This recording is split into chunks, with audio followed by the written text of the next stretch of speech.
You went up to see Peter Garratt in the last few days in New South Wales. Yeah, that's right. I had meetings with other groups as well. I was in Sydney. That I did have a meeting with Peter Garratt, and it went remarkably well. They are elected in the next election.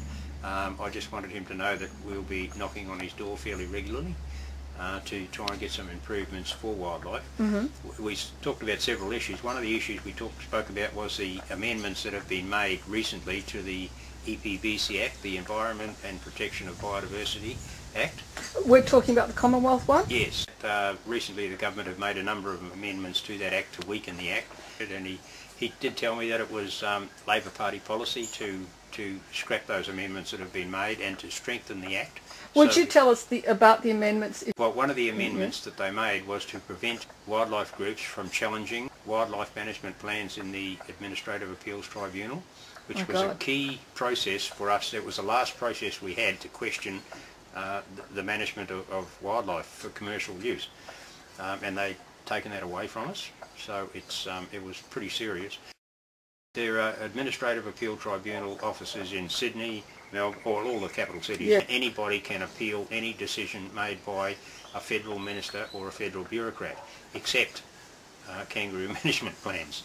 Yeah. All wildlife, not just kangaroo? Yeah, all wildlife management plans. It's like if somebody decided to kill flying foxes and export them for food, yes, we couldn't challenge that. Now, it's obvious that there is a move in a philosophy that says that macropods and other indigenous fauna are much better for the preservation of the environment than a bunch of hoofed mammals. And so they're saying if we change our meat industry to an indigenous fauna industry, we'll be preserving those fauna because they'll be necessary, and we'll get rid of the hoofed mammals that are digging up the earth and using a lot of water and so on. I could give the reason why this is dangerous. It's predicated on the idea that you can farm those animals in the enormous industrial numbers that you can beef and pigs and mutton, whereas the indigenous fauna have a completely different population size. They just don't reproduce so fast, and so it's a ridiculous proposition. And when they're already disconnected from each other, they're fragmented with the structure of their populations affected everywhere. There's almost nowhere where the structure of those animals' population is safe and whole. It is ridiculous to hold a philosophy like this, except for a time when you could imagine our human population was a lot smaller, and we might then, if we wished to, hunt those animals the way the Aborigines did. But that whole concept is just nonsense, and could only have been dreamed up by an academic with tunnel vision. It's really a nonsense idea for a number of reasons. First, the first reason is that our overseas exports don't want kangaroo meat or wallaby meat or whatever. They want beef, and they want sheep, and they want pig meat. That's what they want. And if we didn't supply it to them, somebody else would, in Argentina or somewhere. So the market's not there, and it will never be there. There's other reasons too. There's the economics of it. You know, it takes 10 years for a large kangaroo to grow full size, and it might produce 10 pounds of meat. It takes 4 years for a bullock to, well, 2 years for a bullock to grow to size, and it might produce 400 pounds of meat. You know, there's a whole lot of the whole anatomical idea, differences. Yeah, the whole idea is nonsense. Apart from the fact that, as you mentioned, that wildlife populations don't improve like don't breed like sheep and cattle do, that have been bred like that for thousands of years. Well, they don't have the same number of children. They don't. And they're adapted to the Australian environment, which is boom and bust. And which is not adapted to the export industry, except where we've changed it radically to accommodate beef cattle, and that's the whole idea is nonsense. Are you aware of any scientific or pseudo-scientific basis which commercial industry and government supporting commercial industry is using to develop this idea they seem to have that export of indigenous animals for meat is a safe and long-term prospect? There's been elements within CSIRO and within other government departments who have seen some funding opportunities and some work opportunities in promoting the sale of wildlife for commercial consumption, but they're only isolated bodies who are looking at funding opportunities.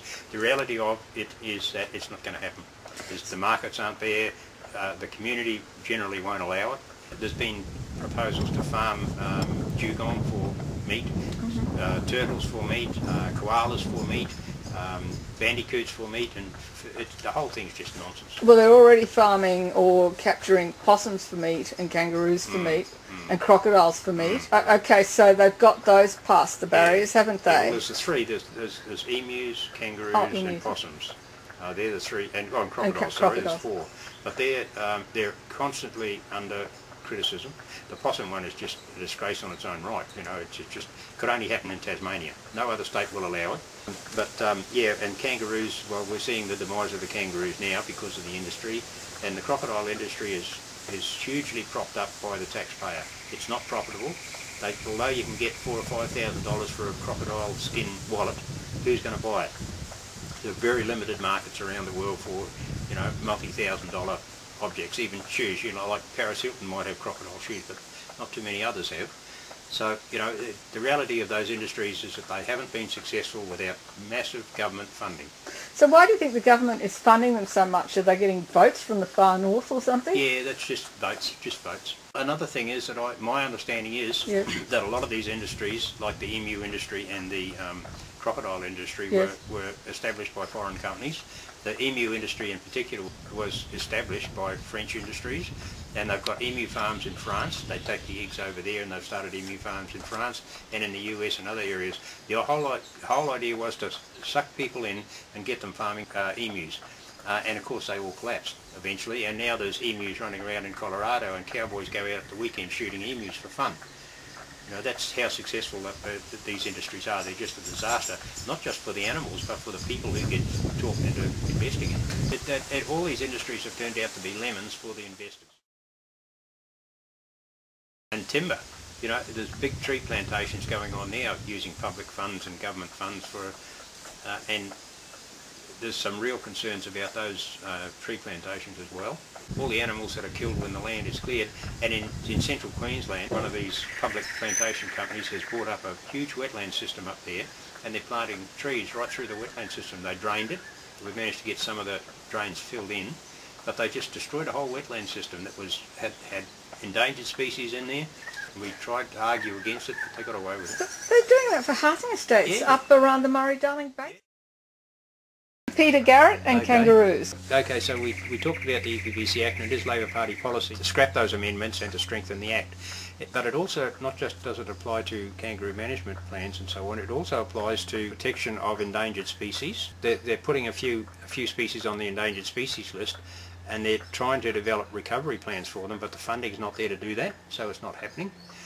And there's a lot of animals out there that should be on the endangered species list, and they're not, because they just don't have the data. They don't have anybody to go and find the data. Very convenient. Yeah, very convenient. Yeah, absolutely. Yeah. I mean, they got rid of an awful lot of wildlife managers and researchers from the national parks and so on. That's right, they did. And it's only just recently, within the last, I don't know, perhaps 3-4 years, that koalas have been partly protected in Queensland.